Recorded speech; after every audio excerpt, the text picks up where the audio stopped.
Tras esta tómbola que se vivió el sábado pasado en el Senado y en el cual decía el presidente del Senado, Gerardo Fernández Noroña, el azar es el que va a definir las plazas, el sorteo de las que se van a elegir el próximo año. Y uno de los nombres que apareció fue el de Jaciel Sillas Martínez, juez federal, a quien hoy saludamos en esta tarde. Juez, gracias por tomarme la llamada y aceptarla. Bienvenido.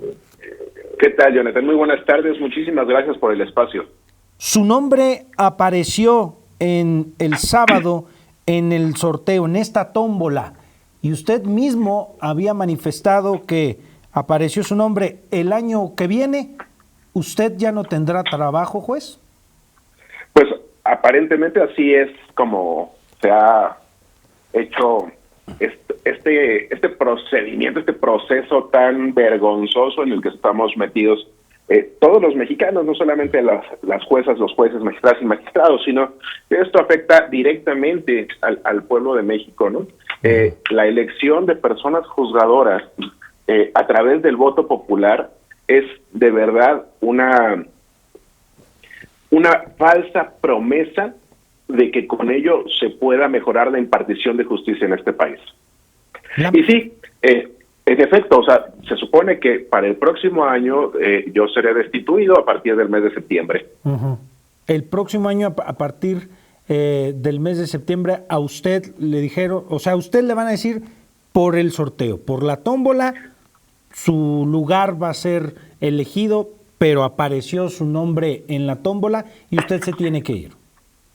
Sí, el tribunal al que estoy adscrito es el que apareció publicado en la tómbola.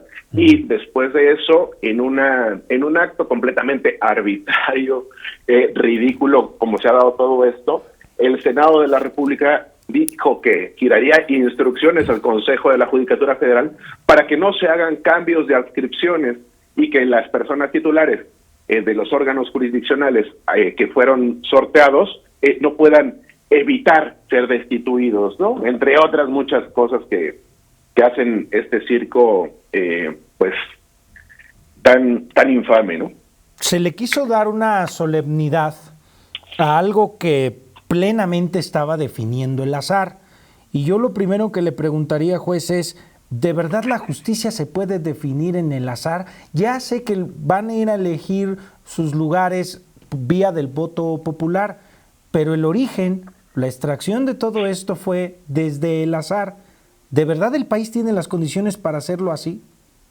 No, hombre, mire, hay que tener en cuenta que el génesis de todo esto es una ocurrencia del expresidente, en la que una mañana amaneció con el espíritu vengativo y que si siempre nos estuvo denostando, mintiendo, calumniando acerca del trabajo de las juezas y jueces, pues un día dijo, como no sé cómo se va a hacer, que sea a través de la insaculación, ¿no? Que es esta tómbola.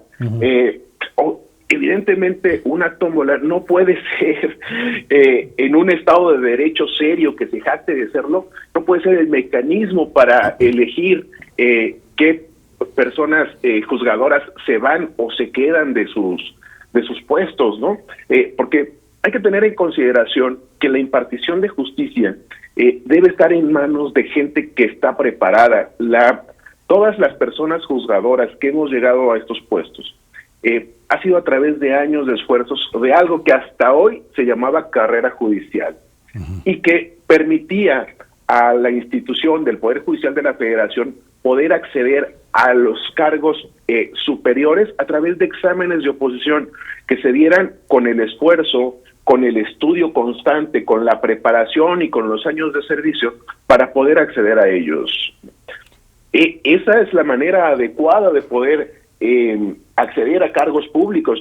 A mí me gustaría que existiera una carrera parlamentaria para que los diputados y senadores fueran accediendo a estos cargos y puedan obtener la posibilidad de ser electos después de tener una preparación lo suficientemente estricta para poder llegar a representar al pueblo de México en el Senado y en la Cámara de Diputados. Esto no es así, ¿no? Lo vemos todos los días. con estas improvisaciones, con estas calumnias, con este circo mediático que presentan todos los días los políticos, ¿no? Quieren que los jueces y juezas seamos políticos y eso no es así. Nosotros somos juristas dedicados a la impartición de justicia, y que si no salimos en las noticias o que si no nos ven haciendo el ridículo como a los políticos, es porque nosotros pasamos la vida detrás de los expedientes, ¿no? Resolviendo asuntos, y eso es lo que más importante para todas y todos nosotros, resolver los asuntos, porque nosotros sí damos la cara al pueblo directamente. Juez, jueces como usted, jueces federales, fueron los que pues buscaron una revisión a las reformas que se estaban haciendo en el anterior sexenio, y jueces pues fueron los que, por ejemplo, suspendieron reformas como la que tanto quería el presidente López Obrador, como la reforma energética. Recuerdo que fue el juez Gómez Fierro, también potosino, y hay que decirlo, fue el que paró la reforma energética. ¿Es eso? ¿Le enojó al presidente mucho que jueces como usted suspendieran reformas que luego pues no respetaban los tiempos o había daños a la Constitución? ¿Es eso el origen de todo esto, el génesis, como usted lo mencionaba? Sí, efectivamente. Hay que recordar, y esto es un ejercicio diario que hizo el expresidente, de cada mañana todo lo que estaba en contra de lo que él decía, lo tomaba como un enemigo personal, con las descalificaciones de conservadurismo, etcétera, etcétera. Si un juez federal analiza la constitucionalidad de un acto que se emita, ya sea por el legislativo o por el ejecutivo, está ejerciendo precisamente esa función de control constitucional que le es otorgada por la propia norma fundamental. El hecho de que el expresidente se quiera brincar todos los términos, los procesos apegados a la norma para poder emitir alguna diversa que viole la Constitución, nada más porque él lo dice, es lo que genera que sus actos sean inconstitucionales y que los jueces federales echen para atrás estas reformas. ¿Por qué? Pues porque no las hacen de manera adecuada, no, porque son contrarias a la propia Constitución. Entonces, lo que tenemos es una actitud revanchista y de venganza, como el propio señor Noroña lo reconoció hace unos días públicamente, de una venganza contra el Poder Judicial de la Federación, precisamente porque el Poder Judicial de la Federación se ha encargado de cuidar la constitucionalidad de los actos que se emitan. Imagínese usted, Jonathan, que porque así amanecieron los legisladores o la presidenta, digan que ahora que todas las mujeres mayores de 40 años van a ser esclavas de sus patrones, y que venga así en la Constitución. Y entonces, porque ya lo dice la Constitución, ¿va a ser correcto? Pues no. Evidentemente no podemos legislar, no podemos modificar la Constitución a base de ocurrencias. A ver, el argumento principal era que hay jueces corruptos, que está corrupción al interior del Poder Judicial. ¿Por qué, en lugar de esto que se ya buscó de cambiar las plazas o derribarlas o de votarlas, por qué no ir por esos jueces que estaban diciendo entonces el presidente que había corrupción? ¿Por qué no ir por ellos? ¿Era difícil? ¿No se podía? ¿O cuál era el camino que debió de haberse seguido, juez? Mire usted, dentro de la institución, como en todas las instituciones, puede llegar a haber actos de corrupción. Sin embargo, dentro del Poder Judicial de la Federación, este tipo de cuestiones son mínimas. Existen algunos casos de titulares suspendidos o destituidos precisamente porque sí se hacen investigaciones en el interior del Consejo de la Judicatura Federal y salen destituidos. Durante la presidencia del señor Saldívar de la Corte y a su vez del Consejo de la Judicatura Federal, hubo muchísimos jueces que fueron destituidos o suspendidos por prácticas indebidas, ya puedan ser de acoso laboral, acoso sexual o quizá algún acto de corrupción. Pero lo que ha dicho, lo que estuvo diciendo todos los años el expresidente y que han reiterado todos sus aplaudidores después de que todas los jueces y jueces somos corruptos, no han dicho el nombre de un solo juez, de una sola jueza, de un solo magistrado o magistrada que haya aceptado dinero para resolver un asunto conforme a los intereses de quien le haya pagado. Ninguno. No han aportado una sola prueba. Todos son mentiras, todos son calumnias. Y bueno, desafortunadamente, como no pueden evidenciar eso, que hubiese sido el camino correcto, como bien lo menciona, para poder destituir a aquellas personas que hayan incurrido en este tipo de prácticas, pues lo hacen a través del circo de la tómbola.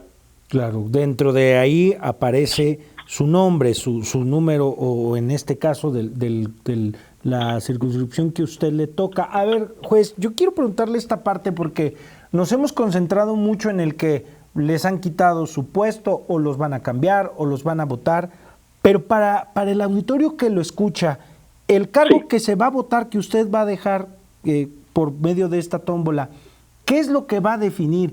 ¿Qué es al ciudadano, en qué le va a impactar? Porque de alguna manera le va a tocar el que llegue a definir si alguien vía del voto popular, que puede ser tanto un experto o no en la materia, juez. Pues es que eso es lo que genera tanta incertidumbre precisamente, porque no se sabe quién va a llegar. O sea, están pidiendo ahí que saquen 8 de promedio, que les caigan bien a sus vecinos. Pero recordemos que los jueces no estamos para ser populares, los jueces estamos para impartir justicia y aplicar la ley. No se sabe exactamente cómo es que las personas que puedan llegar a postularse van a hacerlo. Se supone que podrán hacerlo con estas características que le menciono, pero no se sabe quién las va a financiar, y esto abre la puerta a que puedan ser, inclusive el crimen organizado pueda financiar campañas de jueces, y que esos jueces estén comprometidos con ellos para resolver los asuntos a su conveniencia, ¿no? O los grandes conglomerados, las empresas, también puedan financiar a estos candidatos, y que a su vez tengan ese compromiso con ellos para resolver a su conveniencia. Lo que se pierde y lo que pierde el ciudadano y todo el pueblo en general es la independencia judicial. Las y los jueces dictamos nuestras sentencias hasta el día de hoy siguiendo únicamente la ley, sin seguir absolutamente ningún otro tipo de mecanismo o de influencia. Y eso es lo que se va a perder, ¿no? Evidentemente, la gente tiene esta mala información de que todos los jueces son corruptos, que todos los jueces son vendidos, porque es una idea que se les ha plantado. Pero desafortunadamente, Jonathan, nuestra población ni siquiera sabe distinguir, y lo digo de verdad con todo el dolor del alma, no sabe distinguir la diferencia entre un juez federal y un juez local, ¿no? ¿Cuál es la diferencia entre unos y otros? ¿Qué conoce un juez local y qué conoce un juez federal? Los jueces federales, en su mayoría, los jueces de distrito de amparo, juzgan actos del gobierno, de las autoridades, no de las personas, a través del juicio de amparo. Entonces, eso es lo que le incomoda tanto al gobierno. No es el hecho de que seamos corruptos o vendidos, sino de que nuestras sentencias siempre tienden a amparar al pueblo, ¿no? A la población en general. Claro. A los que le molestó fueron las decisiones porque eran beneficios directos para el gobierno. Exactamente, ¿no? Y hay que tener en consideración que dentro de un Estado, dentro de un gobierno, el único que vulnera derechos humanos es el gobierno. Los ciudadanos no vulneran derechos humanos a otros. Los que sí lo hacen son las autoridades, ¿no? Ya sea el ejército, ya sea el gobierno, ya sean las secretarías, ya sea el Instituto Mexicano del Seguro Social cuando no quiere dar atención médica, cuando no quieren poner vacunas, cuando se gastan el dinero para las medicinas de los niños con cáncer. Todo esto son actos de gobierno y son actos que nosotros como juzgadores federales analizamos a través de los juicios de amparo.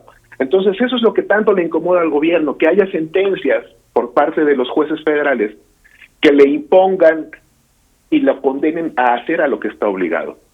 Son 850 jueces y juezas como usted que el año que viene ya no van a tener su cargo. Exactamente, mire, a mí en lo personal lo que menos me duele es dejar el cargo. Okay.